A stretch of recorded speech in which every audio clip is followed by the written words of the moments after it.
¿Cuál es El el ingreso ingreso real? mínimo promedio real de un venezolano está en torno a $170. $170. $170. Ese es el ingreso mínimo real. Sí, en promedio, pues, ¿no? Para lo que el Sí, venezolano el modo, el que promedio. más se Sí, repite. correcto. Ingreso modal. Pero es que resulta que ese que gana $170 tiene una carga familiar mayor. Es precisamente el que más debería ganar, en términos de lo que él necesita gastar. Ese que gana 170 tiene una carga, tiene una familia promedio de 6 miembros. Ah, bueno, vamos a ver. ¿Cómo cubre los gastos de esos 6 miembros? No, y Es por allí otra donde parte, empezamos por a... otra parte, pana, que uno Porque además come- el grueso de los niños en Venezuela están en los 2 quintiles más pobres. Pudiese ser que el 40% más pobre de Venezuela tenga el 75% de los niños o más. Y cuando hablamos de desigualdad, volviendo a la desigualdad, es que el 20% más rico de Venezuela, son 5.200.000 venezolanos más ricos, pueden comer 4 kilos de carne al mes. Pero el 20% más pobre no llega a los 170 gramos de carne de res.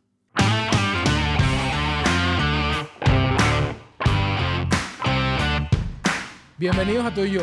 Hoy tenemos un programa particularmente interesante porque vamos a hablar del gran tema de los venezolanos. Y yo creo que eso, que es la economía, qué significa ser pobre hoy en Venezuela, cuál es la diferencia entre un empleado hace 20, 30, 40 años en Venezuela y hoy. ¿Cuál es la circunstancia puntual que ha hecho que 8 millones de venezolanos estén hoy fuera del país? Pero sobre todo, ¿cuáles son las perspectivas de futuro?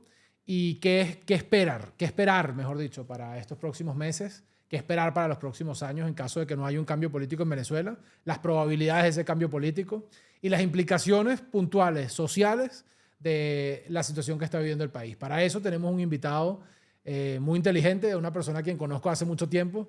Bienvenido, Edison Arciniegas. Gracias, John. Edison, bueno, no, aquí vamos a comenzar con la infidencia. Edison era, cuando lo del movimiento estudiantil en 2007, Edison era el jefe juvenil de Acción Democrática. De un nuevo tiempo. De un nuevo tiempo, ¿no? Pero tú estás en AD primero cuando yo estaba en la universidad.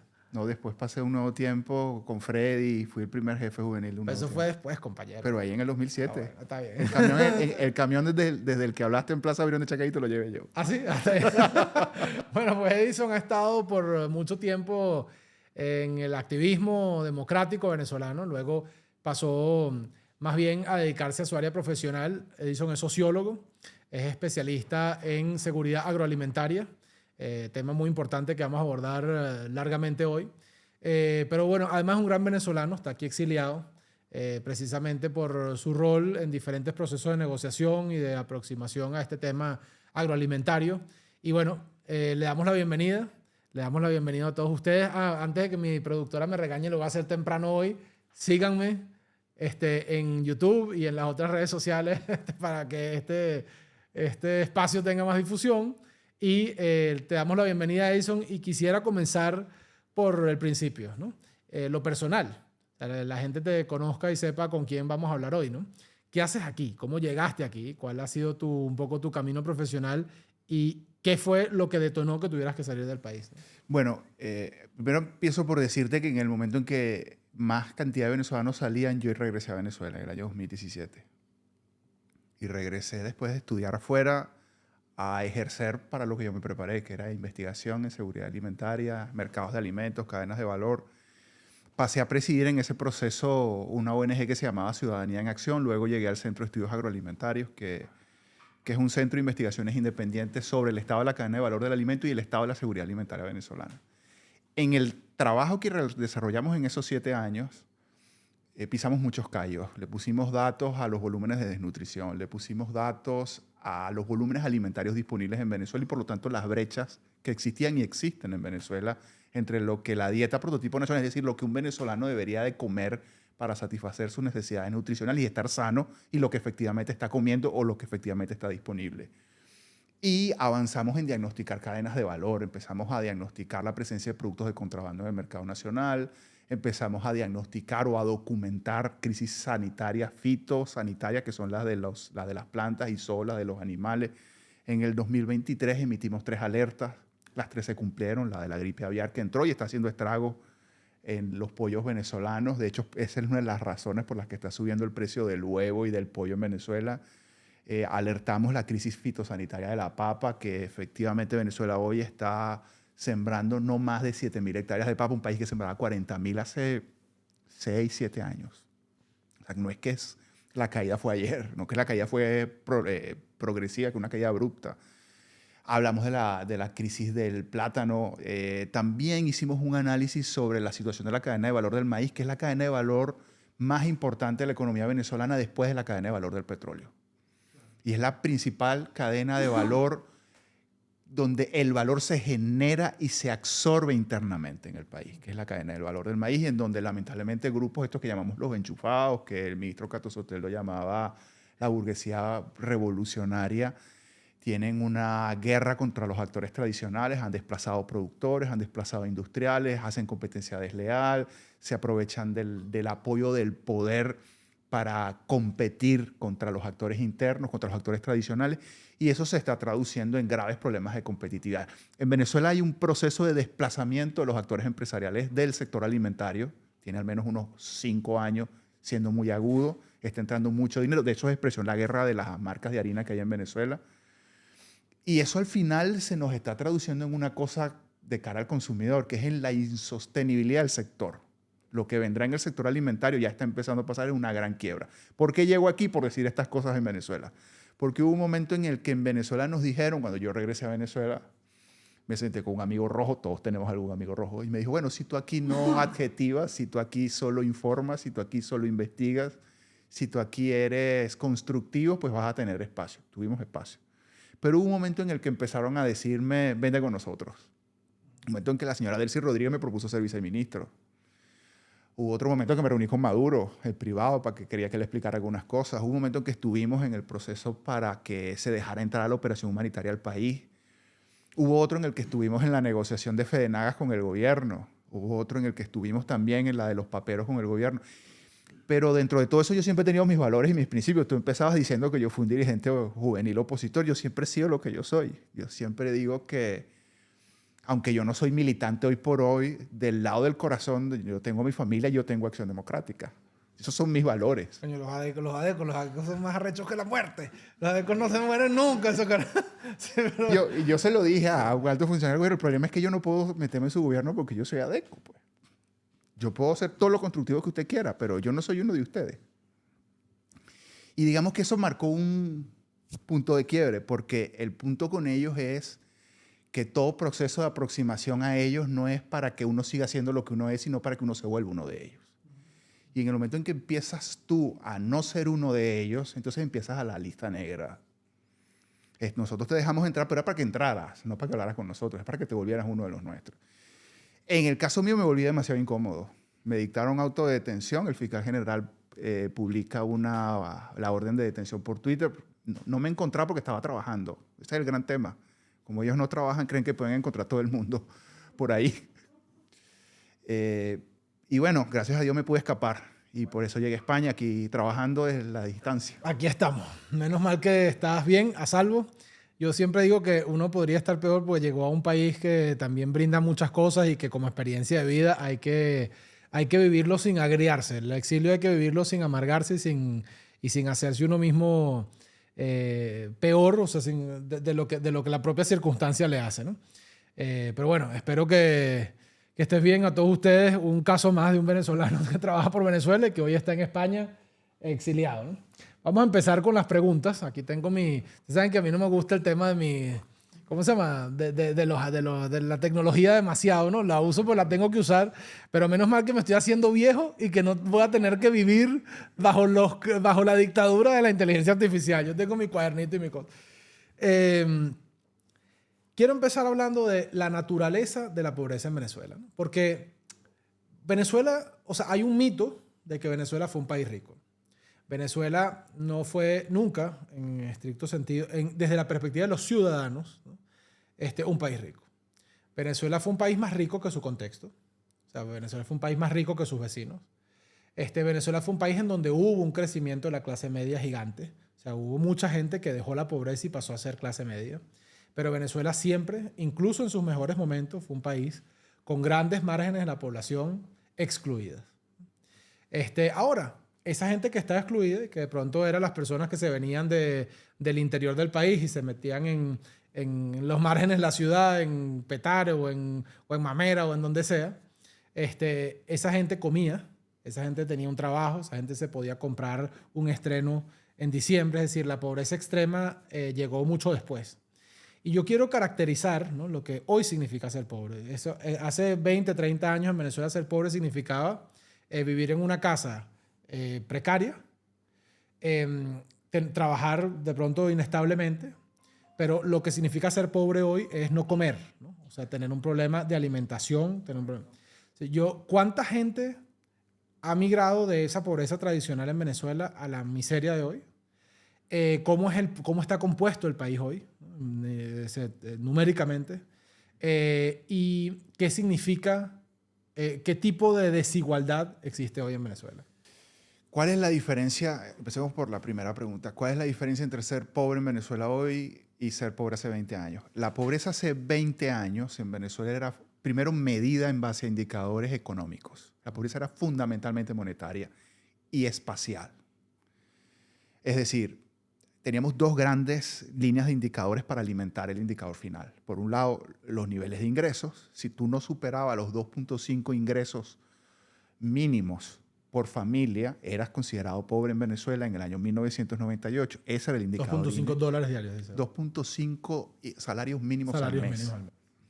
En el entendido de que los salarios mínimos venezolanos en el año 1998, 2.5 salarios mínimos daban para cubrir la canasta básica familiar de 4.8 personas.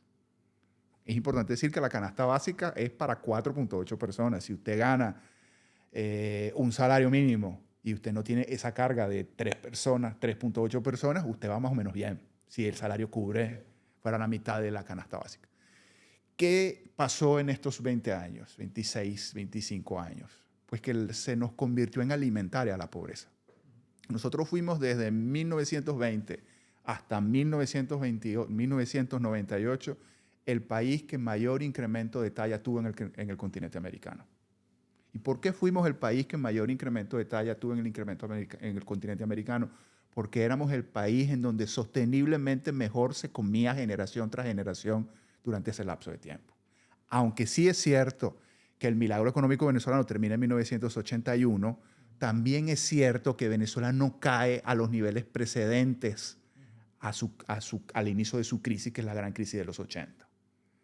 Venezuela pudo mantener la inercia de la buena alimentación. Un país donde en los años 50, en el primer gobierno de Betancur, se da una reingeniería de la dieta nacional que la lidera Eduardo Mendoza Goiticua, por cierto, del abuelo de Leopoldo López, sí, que cambia la dieta nacional de una dieta predominantemente compuesta por raíces, tubérculos y plátano verde, con un componente mínimo de proteínas, y rescata la arepa, introduce el consumo de arroz, el consumo de arroz empaquetado, introduce el consumo de harina de maíz precocida e introduce el consumo masivo de pollo y además industrializa o desarrolla la ganadería, y eso hace que el venezolano consuma más proteínas, calorías de mejor calidad, y eso se nos tradujo en que en 20 años el venezolano tenía casi 10 centímetros más de estatura. La estatura, si nosotros vamos viendo hacia atrás, vamos a dar cuenta que nuestros abuelos por lo general eran más bajos. ¿Qué hace que nosotros seamos más altos que nuestros abuelos? Sí, la genética influye, pero la alimentación es determinante. Si tu abuelo comió bien, tu padre será más alto. Si tu abuelo y tu padre comieron bien, tú serás más alto. Eso tendrá un tope, ¿no?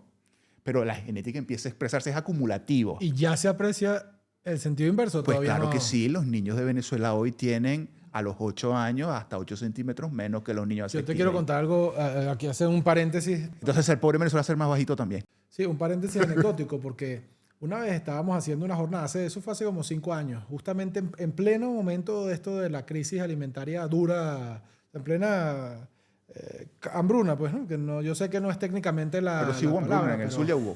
Pero prácticamente la hubo, ¿no? Yo la vi, yo fui testigo de eso. No la viví, gracias a Dios, pero la vi. O sea, la vi y la toqué, ¿no? Y bueno, estábamos era el Día de los Niños y habíamos hecho una jornada, habíamos llevado un colchoncito inflable para los niños en un sector del cementerio. Y veo una niña muy pequeña, ¿no?, que en el contexto de los demás niños que estaban saltando en el colchón, estaba prácticamente arrinconada, ¿no? Y pregunto yo, bueno, pero esto no tiene, porque había un límite de edad, o sea, se dejaba a los niños grandes de un momento en adelante, a los niños pequeños en otro momento. Le digo, bueno, esto no tiene un límite de edad porque esa niña pequeña está allí, ¿no? Bueno, cuando me explican, la niña tenía 13 años. Si yo te digo que la niña parecía de 6, quizás parecía de 6 años o 5. O sea, si era una niña supremamente flaca, probablemente así de tamaño, ¿no? Con el pelo corto. Con el pelo corto, no recuerdo bien, pero sí, con el pelo relativamente corto. Una niña de pelo como castaño claro. Acastañado. Bueno, porque son unos rasgos de la desnutrición. ¿Ah, sí? La desnutrición acá el pelo. Bueno, pues una niña como de pelo castaño claro.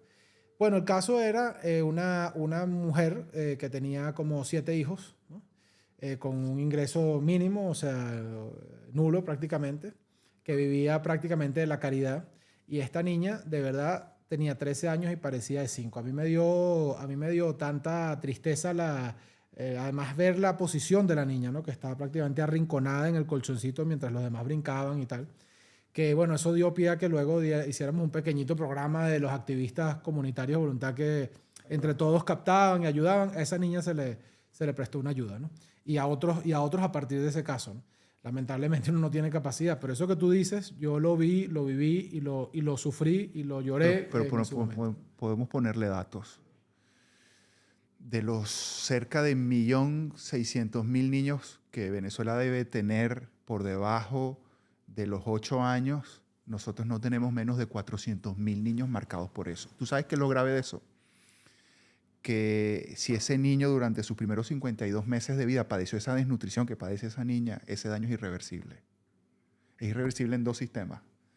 Es irreversible en su corteza neuronal porque no se desarrolla plenamente la corteza neuronal y eso nos va a dar un ciudadano que no va a tener mayor capacidad de aprender. Simple. Condenado mentalmente a los trabajos más básicos y a la pobreza que eso significa. Coño, Edison, yo he escuchado eso varias veces, pero yo te tengo que confesar que yo estoy hondamente en desacuerdo. Y no por argumentos científicos, ¿no? O sea, yo he escuchado eso y en esa época se hablaba. Y la segunda, pero déjame hacerte el último último attachment, es que a su vez, por el mal desarrollo en términos concretos de todo su cuerpo, va a estar más expuesto a enfermedades crónicas como diabetes y como asma, lo cual implica que el costo sanitario de esa niña es altísimo. Hay 3 costos que hay que sacarle a la Venezuela de hoy y el que más con la que vamos a lidiar. El primero es el costo laboral de esos ciudadanos, de esos 400.000 que van a llegar afectados por la desnutrición mañana, porque no van a rendir lo suficiente. No están aptos, no van a estar neuronalmente aptos para la economía del conocimiento. Lo segundo es que son supremamente más enfermos y el costo de mantenerlos, atenderlos es mucho más alto. Son 8 veces más enfermos en promedio. Y a su vez el costo vital de que se nos van a morir antes, porque además tienen una esperanza de vida antes. Si nosotros empezamos a sacar las cuentas de cuánto nos cuesta la repitencia de un niño que padeció desnutrición, porque ese niño que se siente en un pupitre y no pasa, eso es dinero del Estado y es dinero de su familia. Si le sacamos la cuenta de cuánto nos cuesta atenderlo, porque cada vez que le da un ataque de asma es dinero del Estado y dinero de la familia, además que el padre deje de trabajar. Y si a su vez le sacamos la cuenta de la vulnerabilidad que nos va a significar ese ser humano adulto desempeñándose en el mundo laboral y no logrando tener una vida virtuosa a partir de sus ingresos, el escenario es dantesco. Es el escenario de países como Guatemala. A mí el primer costo es el humano, ¿no? O sea, el primer costo pero es lo podemos monetizar los costos humanos. Sí, claro. El primer costo es ese, ¿no? Pero yo lo que te decía que estoy en desacuerdo es por lo siguiente. No por el tema científico, que lo he escuchado y cada vez que lo escucho me impacta mucho. Lo estás diciendo y me da una sensación de impotencia en este momento, de tristeza, de arrechera incluso, ¿no? O sea, pero yo pienso, por ejemplo, en aquellos que sufrieron en los judíos de la Segunda Guerra Mundial, ¿no? Y los pocos que eran que sobrevivieron. adultos. Bueno, hay niños que pasaron campos de concentración, hay niños que pasaron toda clase de privaciones, ¿no? Durante la guerra, que sobrevivieron. ¿Tú tienes algún antecedente Sí, judío? claro, ¿No? sí, ¿Tú claro. eres judío o no eres judío? No soy, pero no desciendo. Desciendes de judío. Eso por ponerte un ejemplo, ¿no? Pero también bueno, tantos procesos de personas que viven guerras, etcétera, y que Bueno, si bien tienen esas deficiencias... que ser judío es el que nace de un vientre judío. Exactamente. ¿No? Voy a aclarar para que no me linchen por otro lado.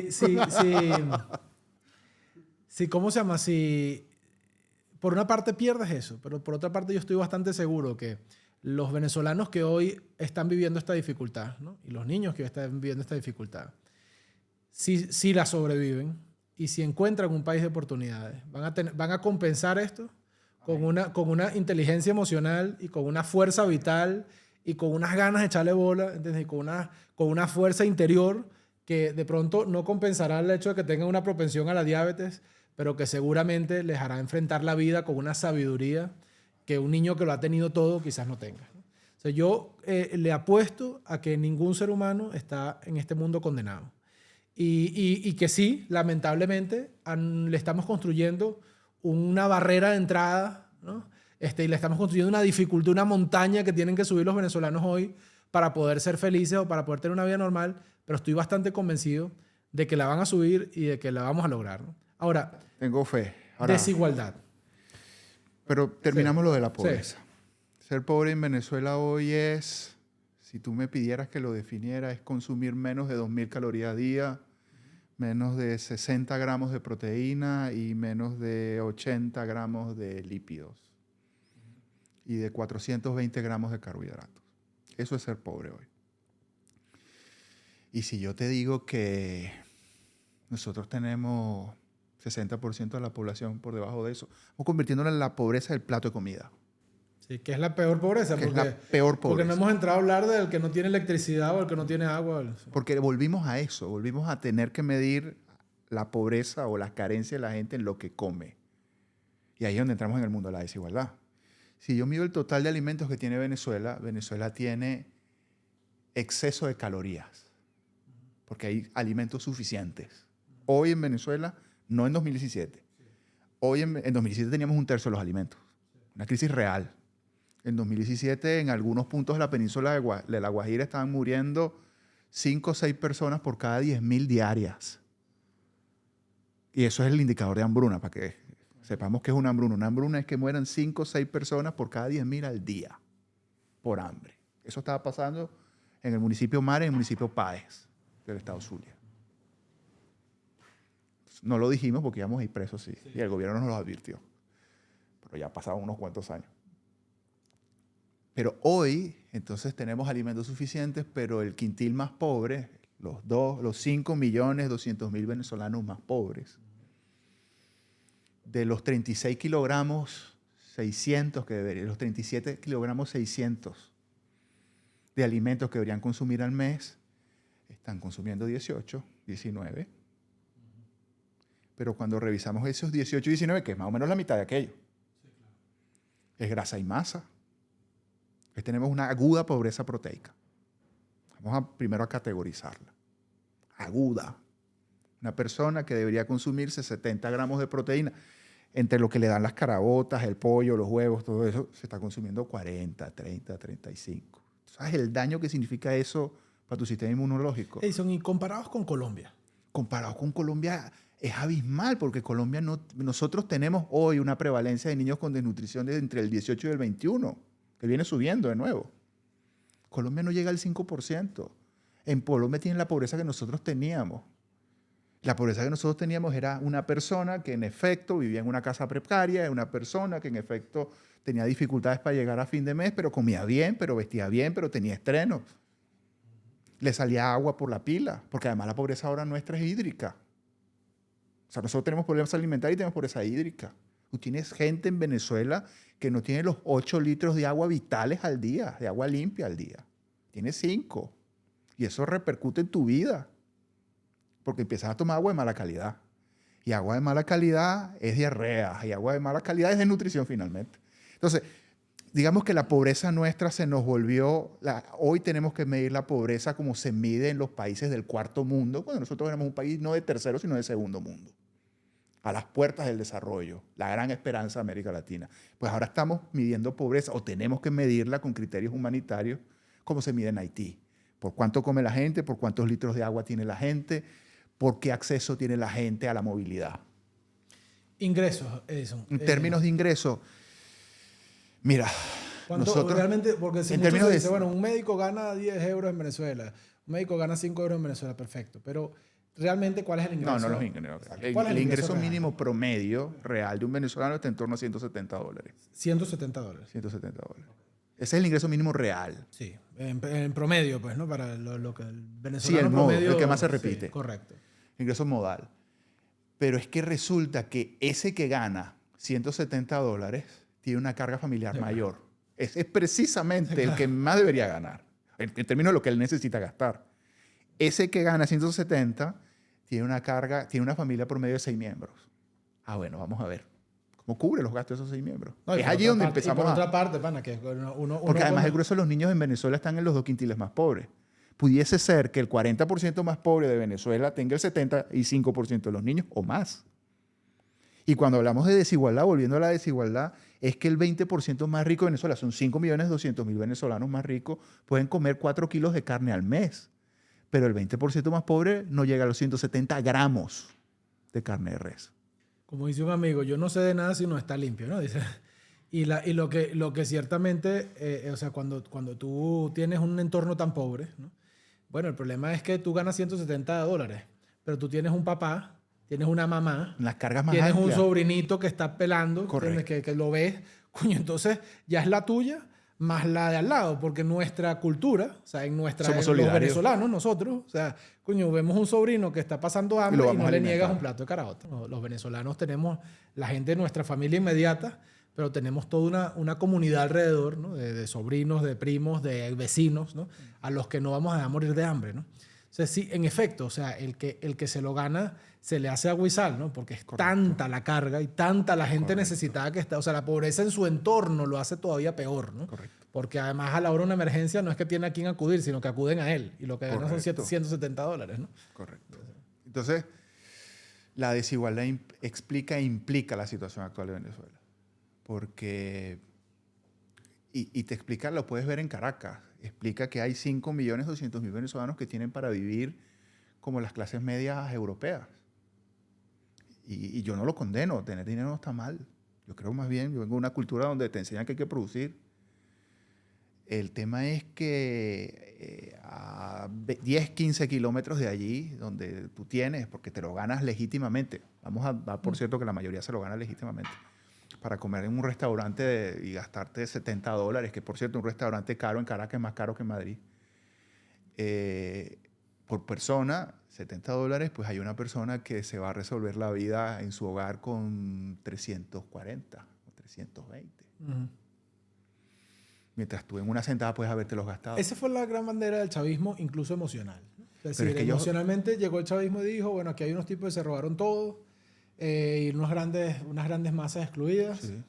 Vamos Eso a es verdad quemar, hoy. Vamos a quemar aceite a los adecos y vamos a construir una sociedad igualitaria, ¿no? Sí. Números.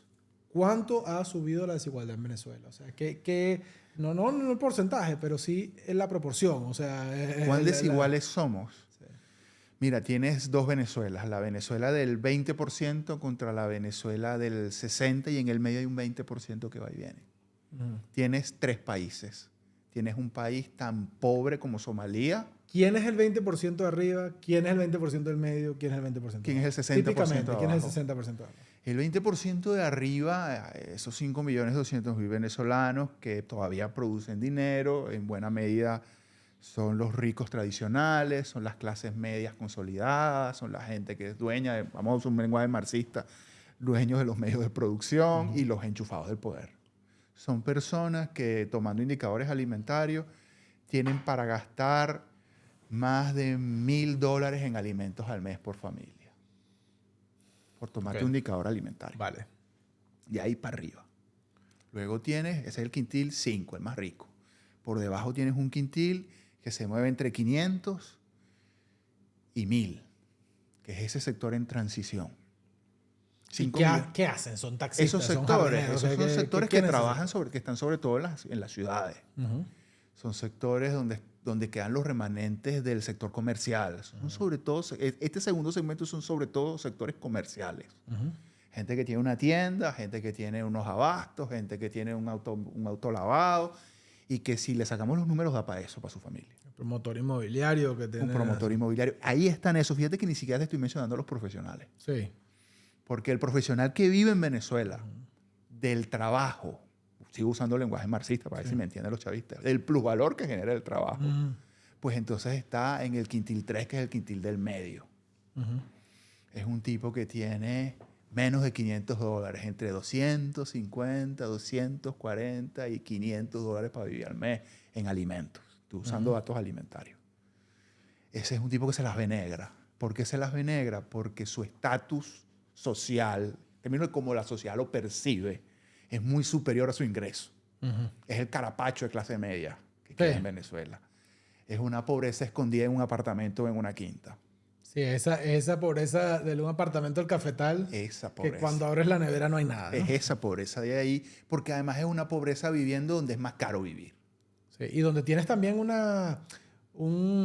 hasta una sanción cultural por ser pobre, ¿no? O una sanción social, ¿no? Pero es que además es muy una pobreza cruel. muy general. Que es una vaina muy cruel. Porque Muy cruel porque además son sectores que están desclasados en términos de ingresos. Tienen identidad de una clase social e ingresos de otra. Ese problema está ahí en ese sector del medio. Y luego viene el 40% más pobre, que son sectores fundamentalmente periféricos, que viven, si lo ubicáramos espacialmente, viven en lo que nosotros llamamos los cerros, pero que fundamentalmente viven en las ciudades que están en el segundo, si lo pudiésemos ejemplificar como Caracas, viven en el segundo anillo de Caracas. Sí. Viven en los Valles del Tuy, viven en Guarenas Guatire, viven en Vargas, o viven en el segundo anillo, en la circunvalar de Maracaibo, o viven en el sur de Valencia, o viven en el oeste de Barquisimeto, por ejemplificarlo espacialmente. Ese sector es un sector, precisamente por su propia identidad de clase, que es un sector que está por debajo de los $250 en ingreso real, para gastar en alimentos. Es un sector que ha cambiado abruptamente su dieta. Si yo te dijera que los sectores más pobres de Venezuela, aún teniendo los $20 para comprarse la carne que pudiesen comprar, van a escoger pollo, ¿tú me crees? ¿Por qué? Porque asumieron culturalmente que ellos tenían que comer muslos de pollo, ni siquiera pechuga. O sea, tienen el dinero para comprar pechuga y compran muslo de pollo y compran alas. Porque sienten que con eso van a rendir más. Ahora, hubo una mejora, o sea, es decir, Un rebote elástico, como sí. tú, yo regresé a Venezuela en el año 2016, ¿no? Regresaste un Cuando año. todo el mundo se estaba yendo. Y después nos corretearon. Yo regresé, bueno, yo al mes estaba preso, o sea, yo regresé a Venezuela un 28 de julio y el 29 de agosto estaba preso. O sea, al mes y un día yo estaba preso en Venezuela.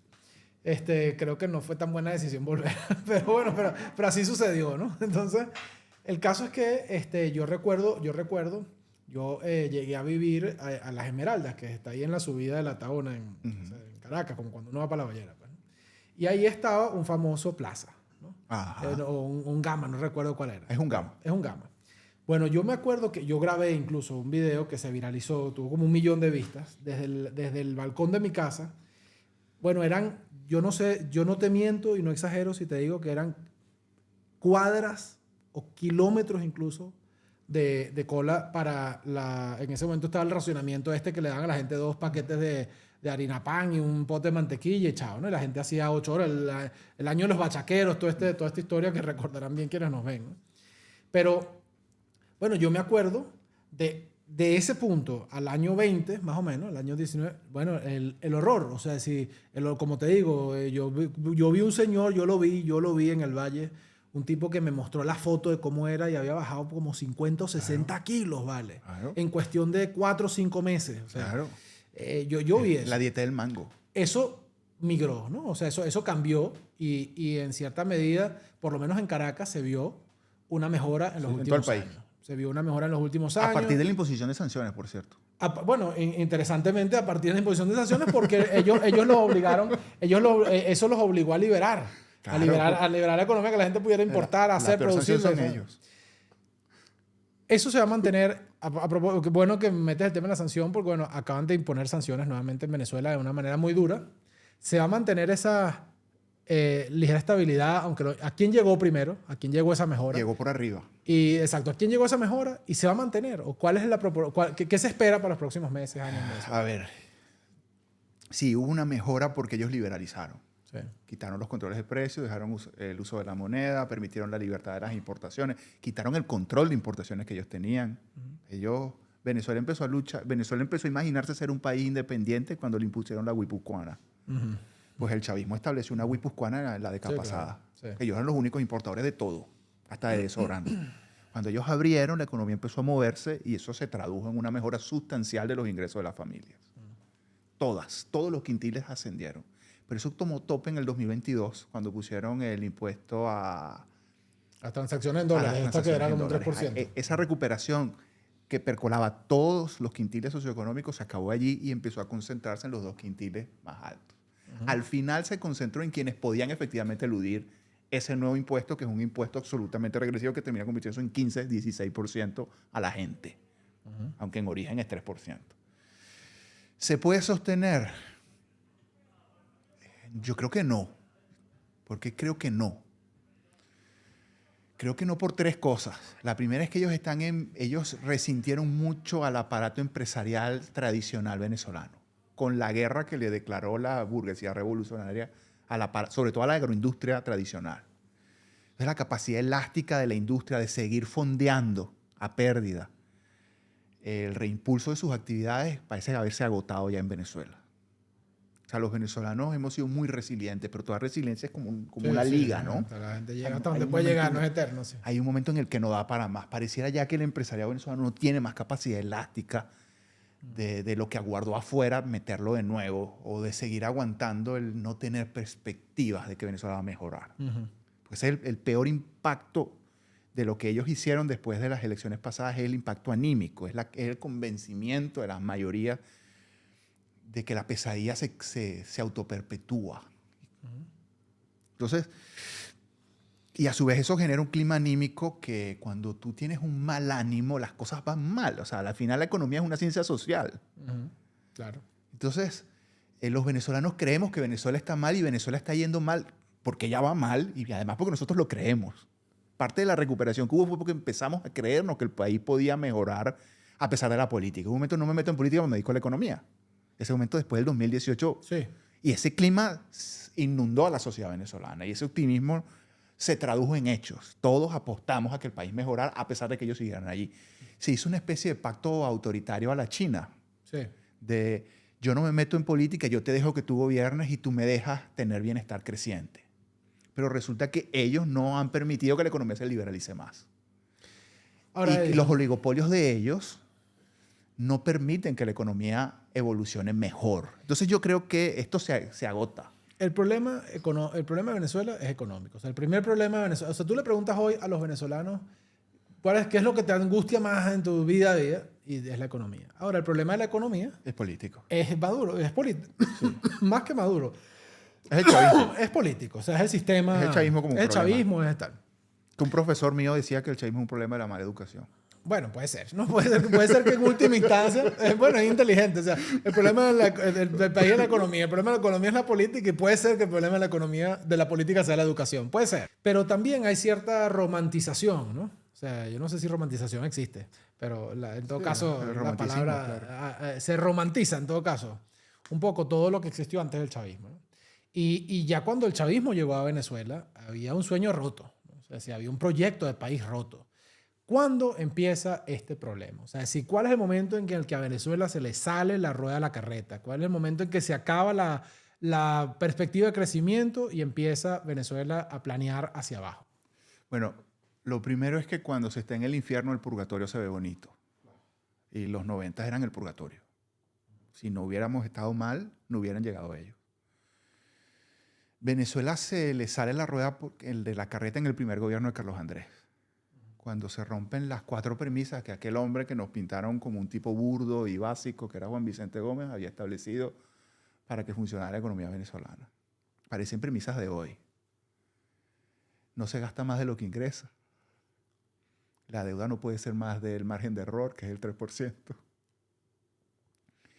Es preferible el gas, es preferible que el ingreso de la renta lo metabolice el sector privado que el sector público. Por eso había transferencias de renta para que creciera el empresariado. Y el gasto fundamental del país eran infraestructuras blandas y duras. Primero las duras, las carreteras y las cosas, y luego poco a poco las... Eso se rompe en el gobierno de Carlos Andrés. Por primera vez desde el gobierno de Juan Vicente. Eso, pero tú eras... O sea, tú te has derechizado duramente con el paso de los años. La edad derechiza. Yo no, fíjate, yo vengo de ser ultraliberal y yo creo que de izquierda no voy a hacer jamás.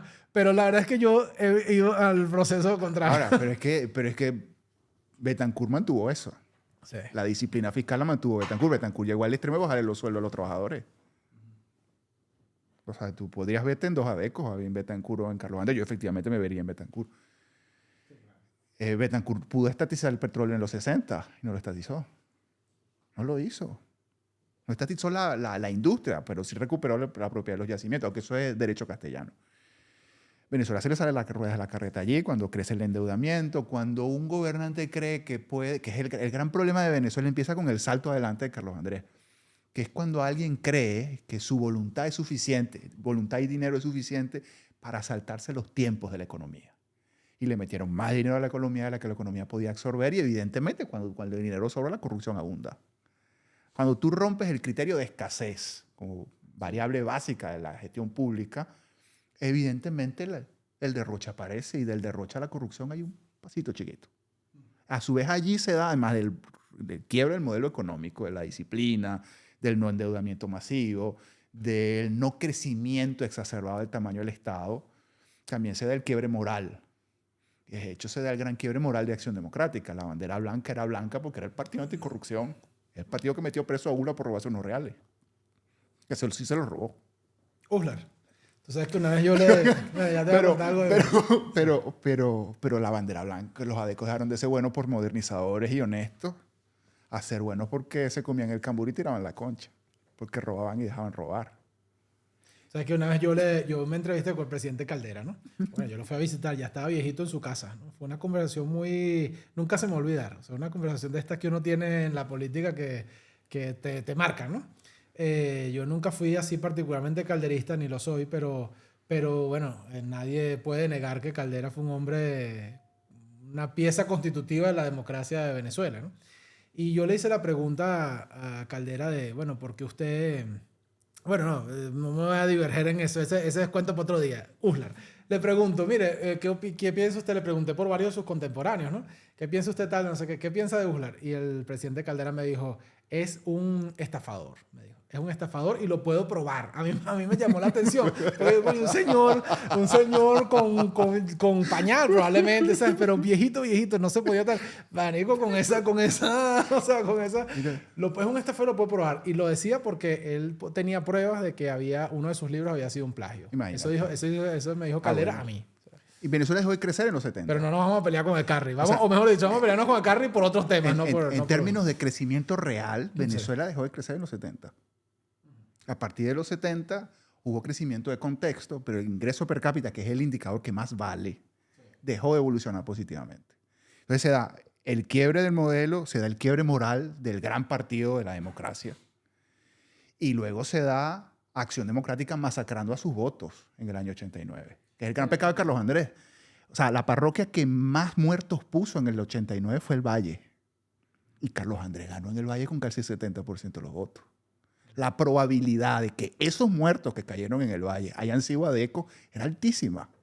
A mí me asombró mucho el libro de Moleiro. ¿Tú has visto el libro de Moleiro que habla del...? Lo tengo, pero no lo he leído. Léelo, está bien. A mí lo que me asombró, o sea, es que el libro es muy honesto en términos del reconocimiento de esa masacre y de la documentación, ¿no? O sea, usa muchos datos de Provea, por supuesto, pero también de otras organizaciones que han estado siempre presentes con este tema del Caracazo. Pero la conclusión del libro, ¿no? O sea, no es una conclusión expresa. Yo se lo dije a él en una conversación que tuvimos. O sea, yo le di mi opinión sobre el libro. La conclusión es, bueno, la verdad es que Carlos Andrés era hasta bonachón, ¿no? Bueno, yo no sé cómo se puede decir lo mismo, o sea, las dos cosas, ¿no? O sea, yo no sé cómo se puede decir Carlos Andrés era un tipo bonachón, etcétera, pero Carlos Andrés cometió violaciones masivas de derechos humanos en el Caracazo. Son dos cosas incompatibles. Y a su vez Carlos Andrés regresa, de nuevo Carlos Andrés regresa en el 88, gana a la sombra de fíjate que Carlos Andrés hace tan buen gobierno que su candidato pierde las elecciones.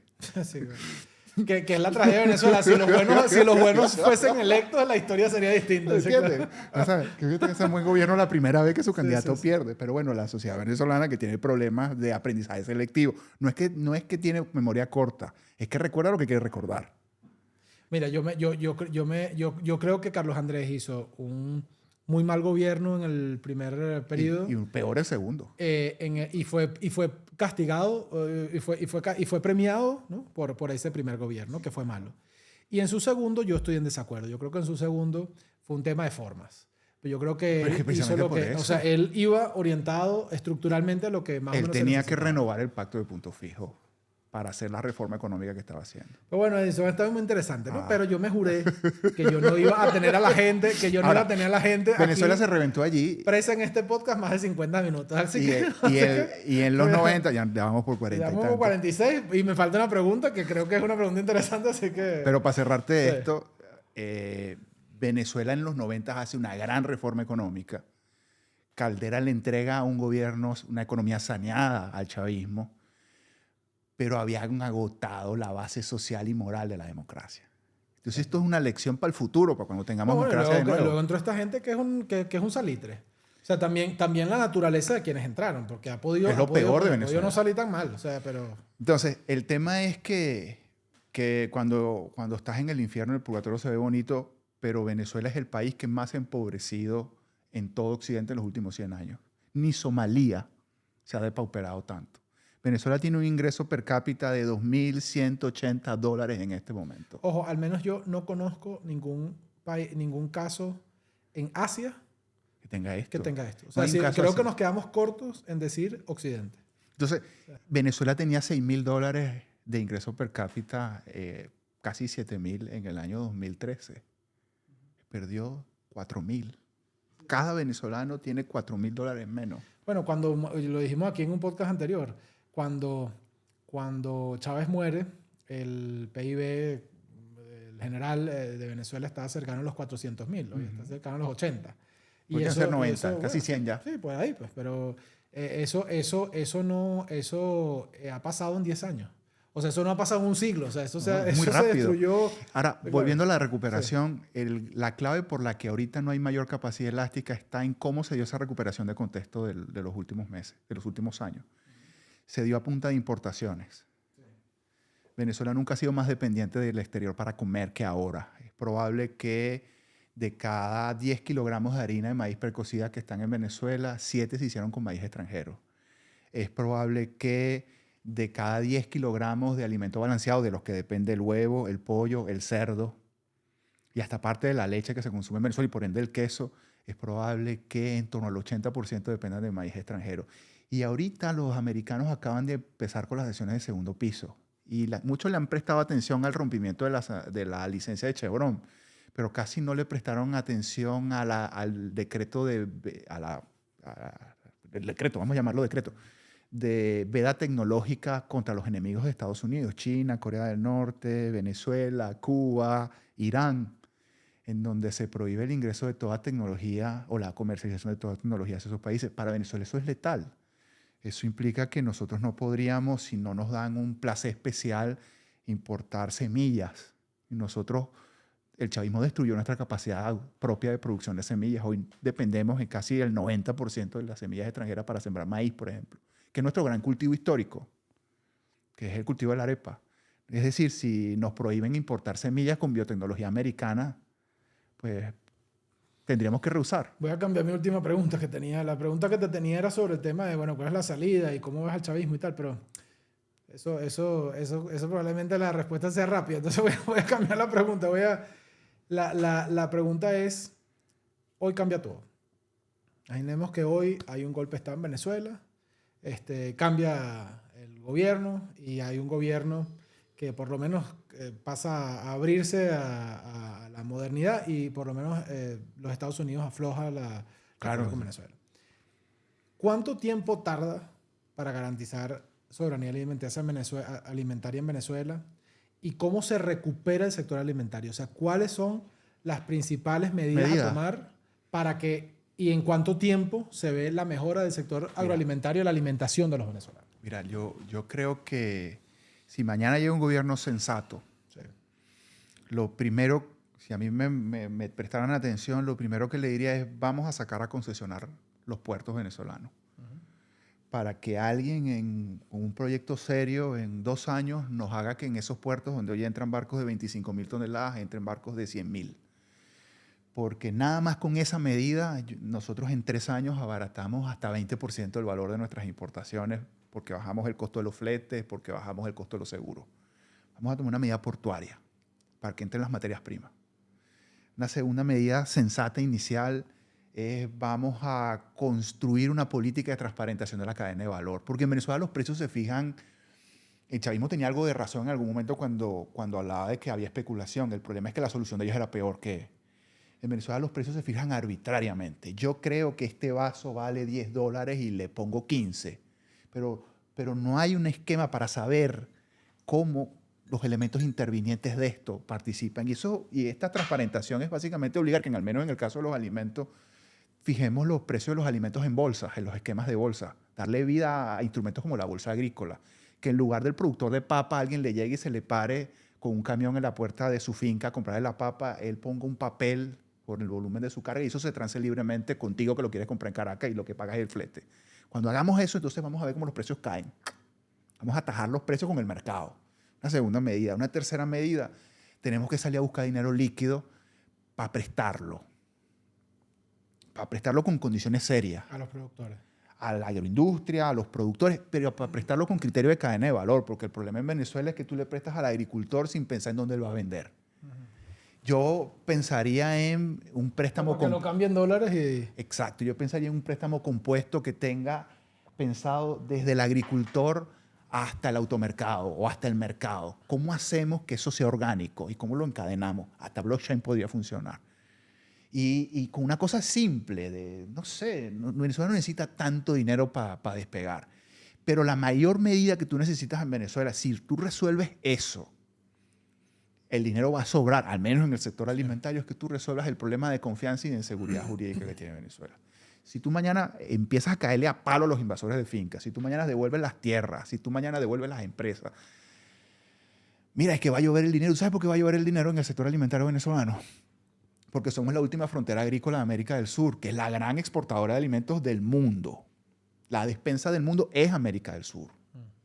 Nosotros somos el país, nosotros tenemos 10 millones de hectáreas de vocación agrícola y como 25 de vocación ganadera y súmale unas 15 más millones de vocación silvicultora. ¿Tú sabes cuántas de las 10 millones de hectáreas de vocación agrícola están sembradas hoy? ¿Cuántas de la huella agrícola del país?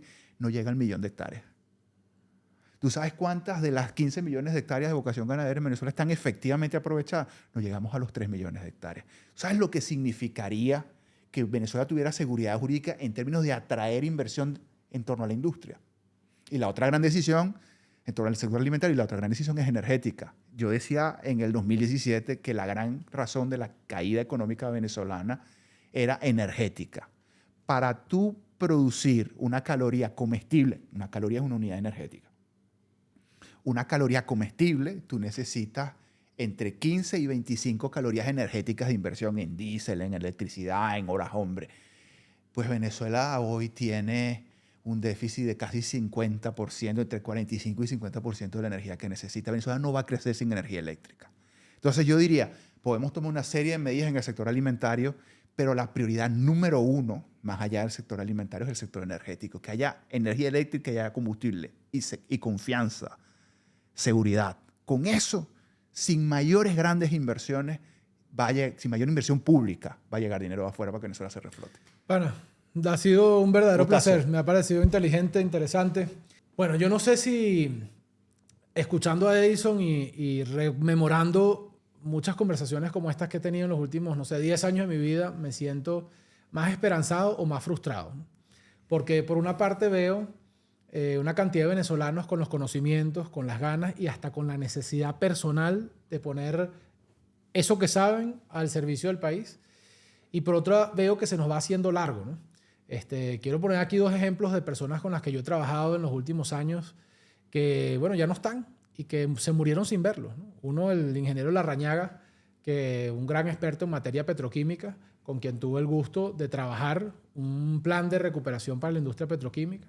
Y el otro, mi querido amigo, admirado y una referencia en mi vida, Fernando Martínez Mótola, quien hubiese podido aportar enormemente a la democracia de Venezuela y recientemente murió intempestivamente sin verla, ¿no? Después de poner al servicio de Venezuela décadas de su energía, de su trabajo, de su esperanza, ¿no? Yo solo espero que nosotros los venezolanos no dejemos morir nunca esta esperanza y que los venezolanos que estamos fuera, los venezolanos que siguen dentro del país, nos aferremos por más oscuridad que haya y por más desespero que haya, por más que la salida no se vea clara, que nosotros nos aferremos a lo que tenemos. Y lo que tenemos son millones de personas queriendo ver a Venezuela de manera distinta y probablemente cientos de miles con la capacitación para transformar a Venezuela en algo distinto de lo que es hoy. A ustedes, amigos, muchas gracias por acompañarnos. Nos vemos en el próximo episodio. Espero que les haya agradado y llueve, pero escampa. Un abrazo.